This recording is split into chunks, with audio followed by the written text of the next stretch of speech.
सद्गुरु से एक साधक ने प्रश्न पूछा कि वो साधना के लिए भारत, नेपाल और तिब्बत के आध्यात्मिक स्थलों पर जाना चाहता है और सद्गुरु से कुछ स्थलों के बारे में जानना चाहा।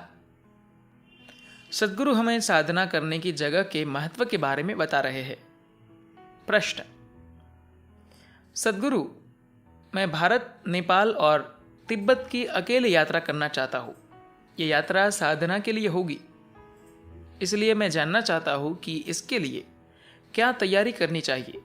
ईशा योग केंद्र के अलावा और कौन सी अहम जगह हो सकती है जहां मुझे साधना के लिए जाना चाहिए। सद्गुरु कहते हैं, ये एक बड़ी पुरानी समस्या है कि लोगों को लगता है कि वे जहां है वह जगह उतनी अच्छी नहीं है, कोई दूसरी जगह उन्हें बेहतर लगती है। मैं ये नहीं कह रहा हूं कि कुछ खास तरह के कामों के लिए कुछ जगह सहायक नहीं होती है। बिल्कुल ऐसी जगह है, लेकिन आध्यात्मिक प्रक्रिया अंदरूनी यात्रा है। चाहे आप न्यूयॉर्क में हो या हिमालय में, दोनों जगह आप तो वैसे ही रहेंगे। जब आप पहाड़ों पर जाते हैं तो पहले 3 दिन तो आपको लगता है कि आप भी थोड़े असाधारण हो गए हैं, लेकिन 3 दिन बाद ही ये भाव खत्म हो जाते हैं। फिर वही समस्याएं आएंगी। कभी आप अचानक पहाड़ों के पास जाकर बैठते हैं और सोचते हैं यहां कितनी शांति महसूस हो रही है। लेकिन आप जाकर पहाड़ों पर रहना शुरू कर दीजिए, फिर देखिए, शहरों में रहने के मुकाबले आपको वहां ज्यादा समस्याओं का सामना करना होगा। हमने शहरों का निर्माण इसलिए किया ताकि हर चीज व्यवस्थित हो, हर चीज आसानी से उपलब्ध हो। शहरों का निर्माण हमने समस्या पैदा करने के लिए नहीं किया।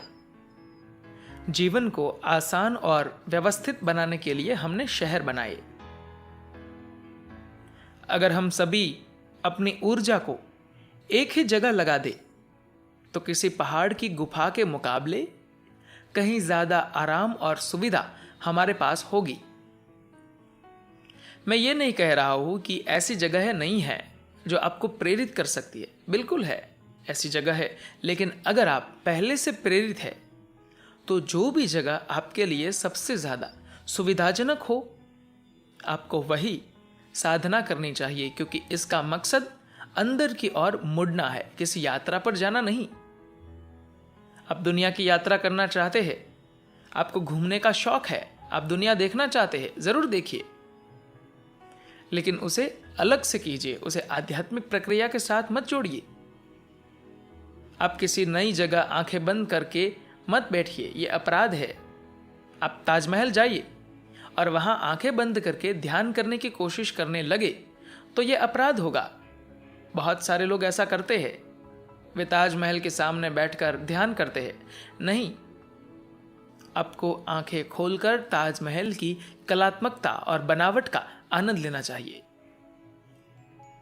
लोग आर्ट म्यूजियम जाकर भी ऐसा ही करते हैं। ऐसा मत कीजिए।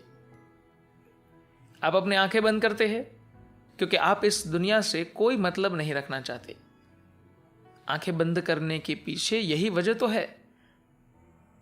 जब मैं आंखें बंद कर लेता हूं तो इसका मतलब है कि दुनिया से मुझे कोई लेना देना नहीं है।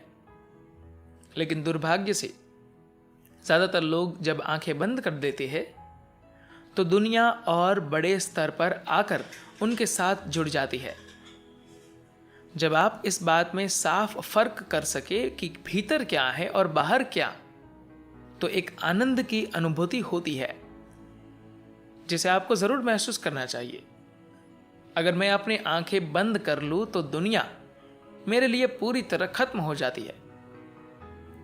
अगर मैं कुछ दिनों के लिए खुद को दुनियावी बातों से हटा लूं, 5-6 दिन अगर मैं सिर्फ अपने साथ रहूं, तो मेरे दिमाग में एक भी विचार नहीं आएगा।